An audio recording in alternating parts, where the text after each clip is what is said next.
Hey everyone, welcome to Cooking with Ken, and we're going to try these Ninja ribs for the first time. So what I've done is I've taken a slab of ribs here, these are Babybacks, and rolled them up kind of like in a crown roast configuration. The foodie manual said to cut them into 3 slices, 3 different lengths, so to kind of put them in there like a triangle, but I just thought maybe just doing this crown round deal would work pretty good. I just finished putting in the beer down at the bottom, so now we're going to turn it on and put it on for 20 minutes as directed by the manual. We're going to put it on pressure. I'll put the lid back on this thing.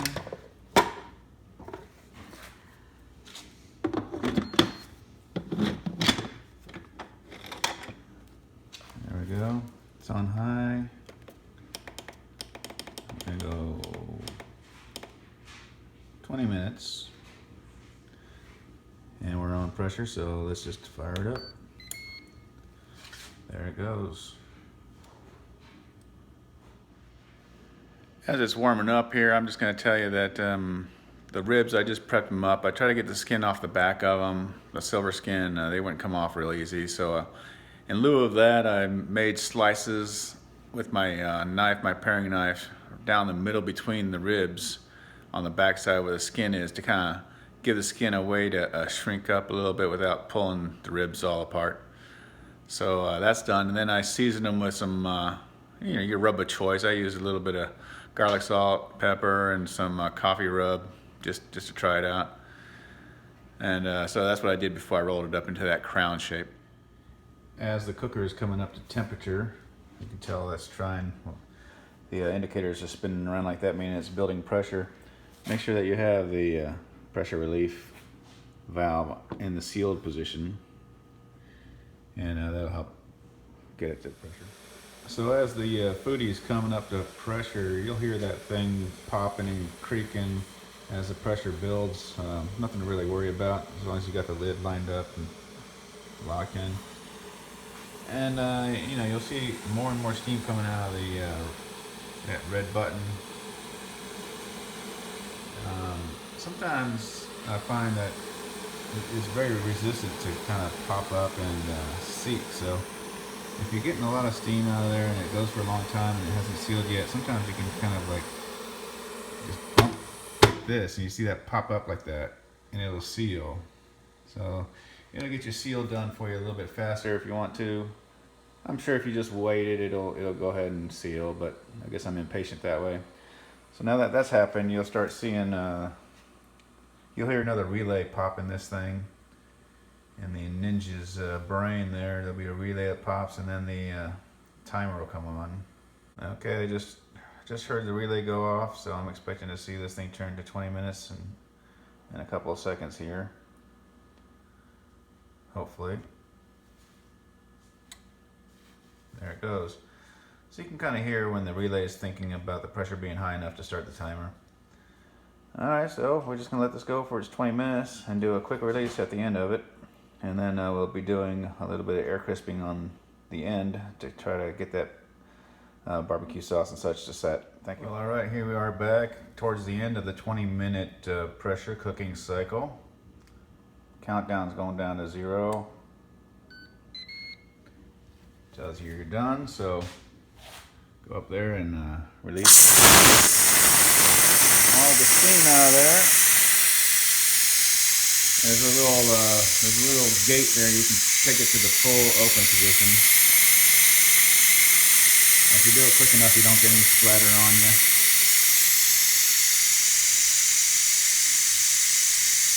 It takes a little bit, maybe about a minute or so for it to vent all the way out.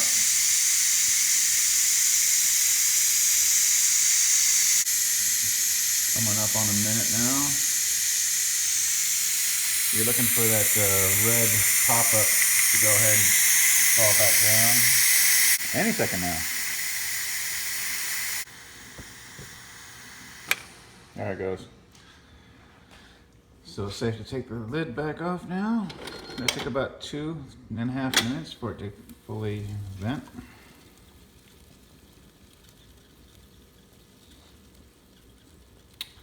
So there's the ribs. They don't look too appetizing right now, but it's 20 minutes worth of pressure cooking.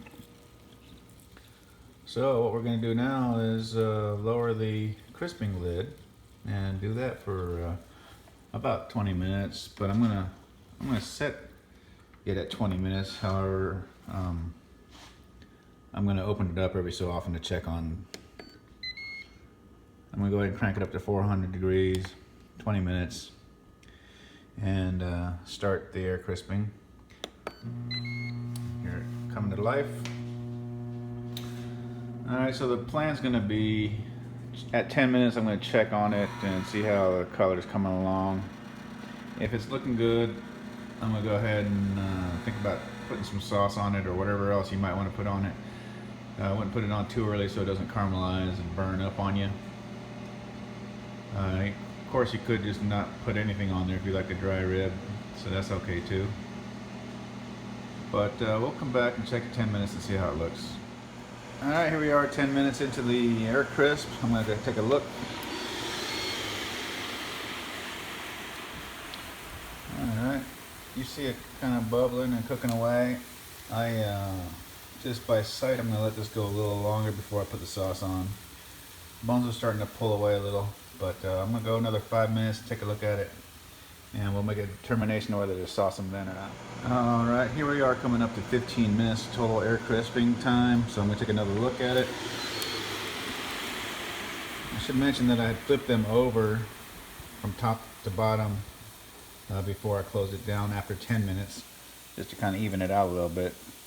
So I'm going to take a temperature reading inside here and see what we have going on. Kind of near the bone.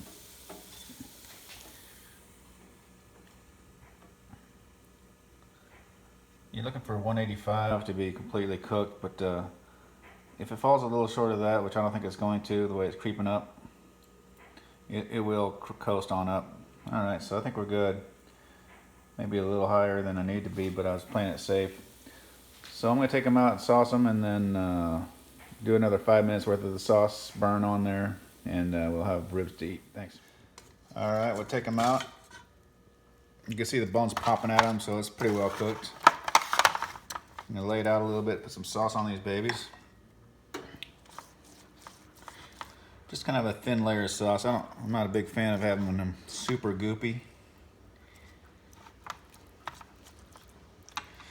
So when this gets back in there, air crisp for another 5 minutes, we're gonna have them kind of caramelizing and getting more brown looking, more yummy.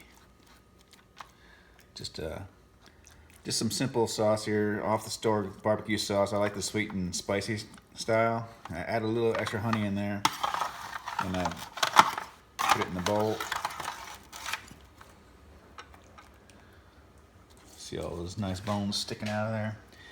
That's also part of the way it looks, especially since I cut the membranes in the back with the knife.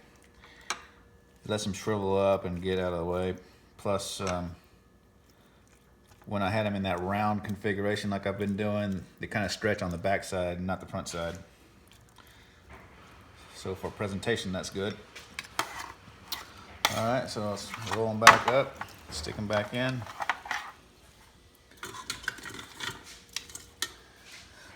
Alright, maybe top it all off with whatever I got left over here.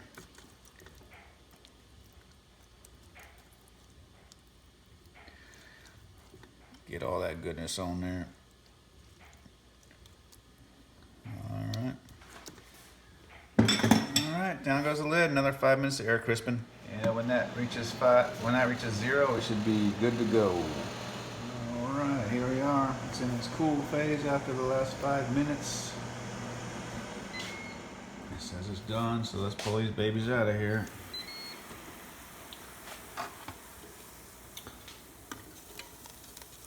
Whoa, tearing apart.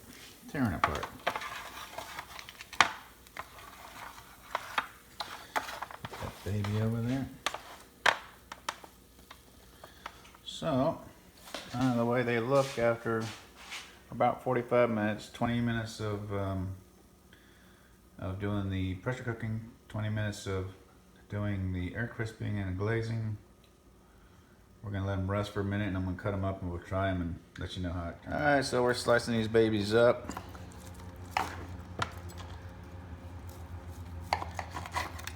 Coming down real easy.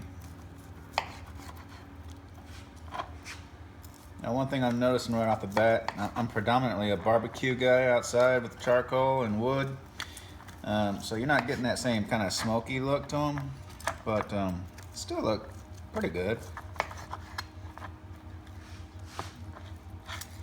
Cut them right down that center of the bone line.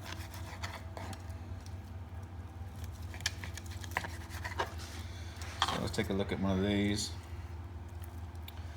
So it's still got plenty of juice in there. If you see that water, that grease and flavor moving through that rib and everything. So we're not overcooked like I was afraid we were. But let me take a quick bite and we'll see how it turned out.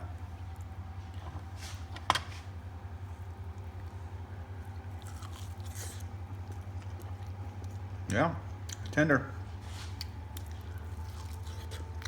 Good bite mark. I like my ribs to have a little bit of fight to them. I don't like them to fall right off the bone. I like to be able to see a bite mark in there, so they stay on what you're holding to eat it with. All right, well, not too bad. First time using the old Ninja. You know, they're not barbecue ribs. They're not smoky, but if it's a rainy day and you don't feel like going outside, it's a good way to cook some ribs. Thanks for showing. Thanks for being here. We'll show you something else next time. Thank you. Bye-bye. Okay, some final notes after eating a few bones here. I